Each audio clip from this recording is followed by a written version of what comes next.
Hello, my name's Bev, and I'm the author of the book Please Eat, A Mother's Struggle to Free Her Teenage Son from Anorexia, which describes our family's battle with the deadly eating disorder, anorexia nervosa, which my teenage son Ben developed back in 2009 when he was just 15 years old.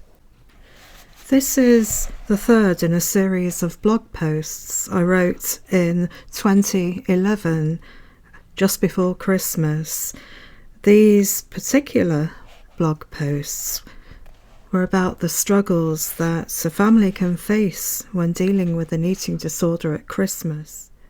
And they show what we went through in the worst Christmas which we had, which was 2009, as my son was catapulting into an eating disorder and we were still on the waiting list for treatment. Christmas can be a particularly horrendous time for families dealing with an eating disorder, and especially for the young person who's struggling with an eating disorder. In our case, our son had anorexia, and it was really difficult for us to just enjoy Christmas in any shape or form because of what was happening in the family. And meanwhile, outside, it was as if the world was going on as normal, with everyone celebrating and being happy and having a wonderful Christmas. It was kind of bizarre, a bit like a strange parallel world.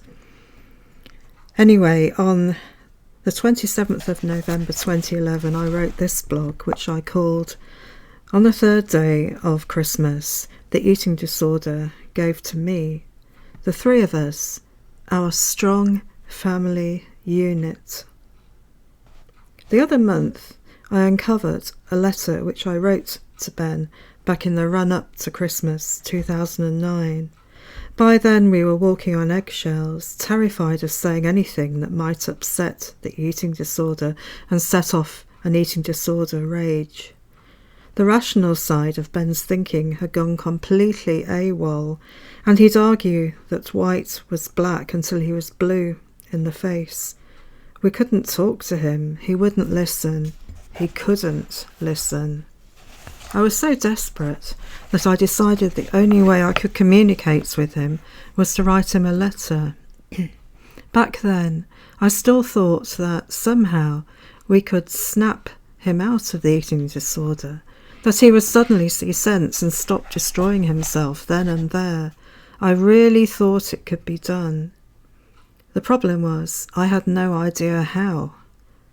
Maybe a letter would work. Maybe when he heard how terrified and upset we were and how dangerous anorexia was, he'd come to his senses and stop. Maybe. Just maybe. So one day, while waiting in the car for the school bus, I put pen to paper.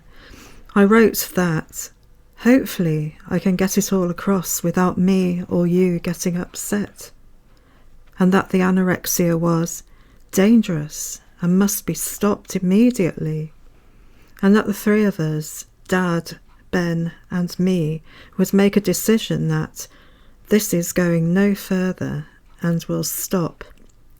And we will sort out the issues that have caused it. We will sort out the self-confidence and self-esteem issues via a counsellor who is very experienced in this kind of thing, even if we have to pay. I went on to say how your happiness and health are our number one priority. I want you to know that we will always be there for you, no matter how sad you feel, and we will get the very best and nicest help for you. I wrote, "We love you too much to watch this happen, which is why, as your loving parents, we need to step in and say, stop, enough is enough."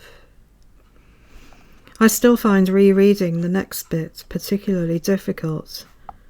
The bits where I say, "We will make serious promises to you as our dearest son if you make serious promises to us and keep them.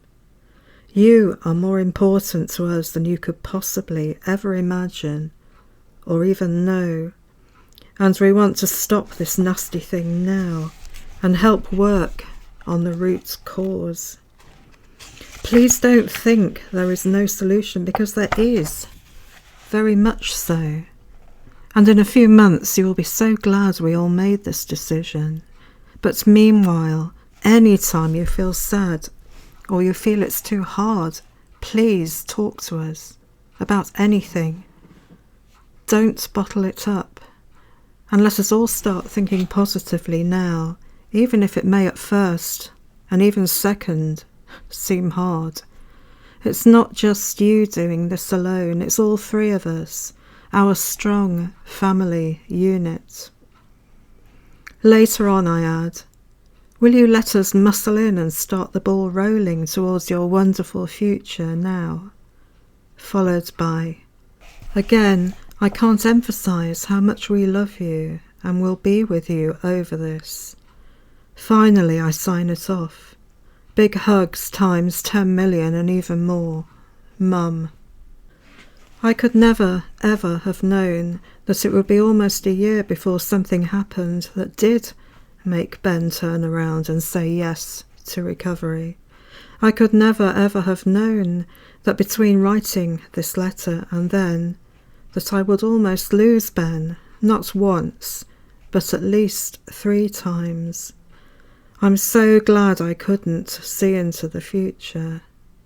Unless, of course, that future was right now, with us 3 emerging into the beautiful eating disorder-free sunlight, getting ready for a truly festive Christmas 2011. That's the end of that blog post. You'll find links to my blog, my website where you can download PDFs of my blog, and to Amazon where you can purchase my book if you'd like to. In the next video, I'll be talking about the 4th day of an eating disorder Christmas.